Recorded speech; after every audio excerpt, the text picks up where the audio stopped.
So we're not envisioning some, because, you know, when we talk about a high-tech cannabis campus, and you see pictures on the news of these people clipping leaves off of pot plants and all this jazz, we're not going to see some, no plan for some big greenhouse with lots of pot growing in it, right? Well, you have to grow the plant to get at the chemicals, right? To get at the compounds. So you're going to grow your own? Absolutely. Yeah, So you'll do that here too? Yes, we will. Okay, but not necessarily sell joints or whatever. However. Yeah, the vast majority of our focus is not on smokable products. So it's on non-smokable products. Okay. Can I ask you something? You guys come here, we appreciate that, but you keep coming here to tell us about this and kind of pitching it.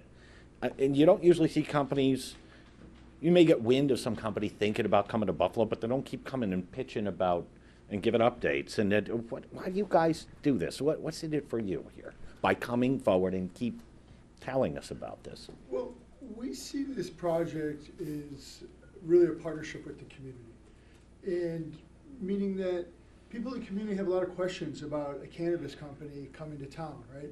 It's a new legislation that's going to be passed. It's a new industry, and so we want to be available to inform people on what our plans are, to answer questions, and to really describe what we believe are an extraordinary set of community benefits that will derive from the facility we plan to build. All right. Is it dependent on getting the state legislation? What happens if we don't? Do you walk away? We need the state legislation to pass in order to develop a project at the scale of what we're talking about. Is that part of the reason for holding press conferences? And yeah, I mean, obviously, I don't know that our press conferences are going to influence state legislation passing or not passing. I think that train is kind of left the station. Is part of that just to get your name out there? Because there may be other companies seeking to come in to New York State once whatever this legislation ends up being, if it passes, when it passes. There might be others. Is part of it to get your name and your brand out there? Of course, yeah. I guess, I would take a couple of steps back.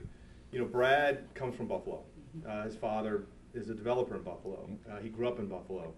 I remember when Brad and I first met to start talking about this business a year ago, and he said, look, one of my dreams is to get this into New York. I'd love to bring it to Buffalo. I mean, that was, actually 2 years ago, we were talking about that in 2017. So I think, it's been kind of a desire of Brad's and something that he's wanted to do. So I think, look, in a marketplace like this where you've got a fluid regulatory environment, a tightly licensed, controlled environment,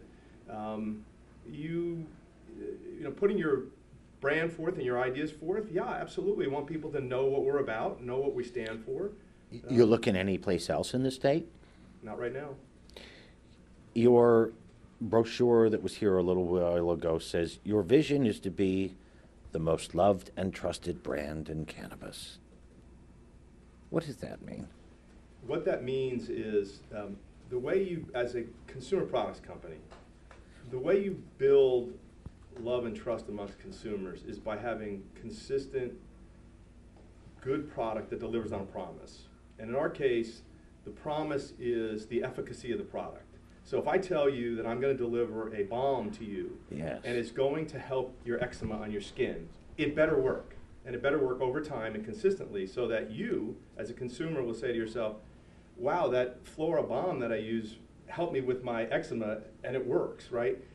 Over time, hopefully, you trust us, and eventually you love us, right? And so that's what you'll tell your friends. And so I think when you're trying to build great consumer brands, and I've been around some great consumer brands, sure, you build trust by delivering on a promise. So you make a promise to consumers, you deliver on it, you deliver on it consistently over a long period of time. People end up trusting you, and they end up loving your brand, talking about it, embracing it, and being loyal to it. Well, I do tend to chafe in the winter. Who among us doesn't? Right. But, and the thing is, for all the people out there think, okay, this is going to be some big grow operation, selling pot. Because when you see that, you want to be your most loved and trusted brand. That's for baby lotion and diapers and stuff usually, right? But with these balms and stuff, it's applicable there. Yeah, absolutely. For the majority of what you plan to produce here. Yeah, I think it's really important that that people don't focus on just the smokable aspect of marijuana. It tends to be a legacy use of the product. That's how it's been available to people over time, and that's how they've tended to use it. But the reality is, when you extract the chemical compounds out of the plant, these are molecules. THC is a molecule, CBD is a molecule, there's many others inside the plant as well.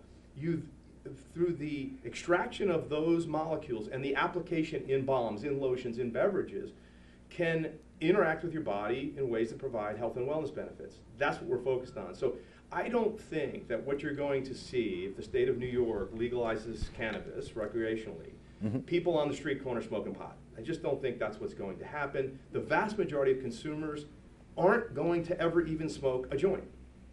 They may be interested in trying it in a beverage, in an edible, in a lotion. So, I think when you look at the vast majority of people, and I think you have two ends of a spectrum. On the one end, you have kind of hardcore medical use, right, which is almost pharmaceutical grade drugs that will address particular ailments and hopefully have efficacy in clinical trials and the like. There's already one out in the marketplace today for epilepsy. So, and then the other end of the spectrum is what people worry and think about, which is pot smokers. And they think we're just going to have everybody, reefer madness. Everybody's going to run around smoking pot.